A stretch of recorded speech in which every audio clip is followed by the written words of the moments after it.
Good morning, everybody. Welcome on Harper Service. Let's learn new sometimes. Number one, we should go and see her. We should go and see her. Number two, Connie should be there by now. Number three, they should tell the truth to teacher. 1. We should go and see her. Nous devrions aller la voir. Nous devrions aller la voir. 2. Connie should be there by now. Connie devrait être ici maintenant. Connie devrait être ici maintenant. 3. They should tell the truth to the teacher. They should tell the truth to the teacher. Il devrait dire la vérité au professeur.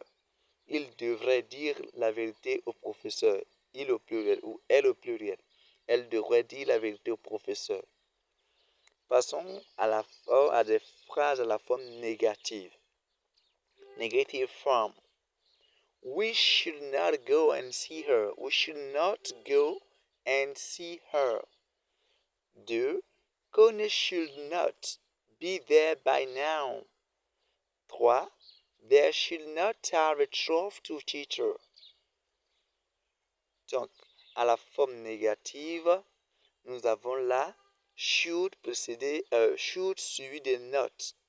Donc, should not. Comme dans l'exemple 1, vous voyez, c'est détaillé. Et shouldn't. Connie shouldn't be there by now.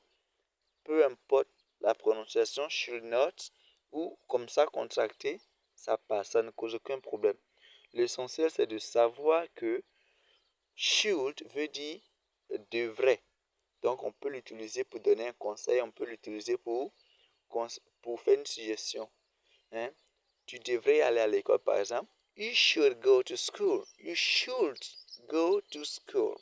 You should go to school. Par exemple, nous devrions aller la voir. Notre exemple numéro 1. Vous pouvez, à partir de ça, faire votre propre phrase. Après should, le verbe que vous devez mettre ne doit pas être précédé de to. C'est simple. Donc, sujet, should, plus le verbe, sans le to. On appelle ça la forme basique du verbe. Vous l'utilisez, vous pourrez dire désormais en anglais, je devrais. Ou je ne devrais pas. Peu importe la variation du sujet, que ce soit je, tu, rien ne change. Merci d'avoir regardé jusqu'à la fin. Abonnez-vous, on est ensemble.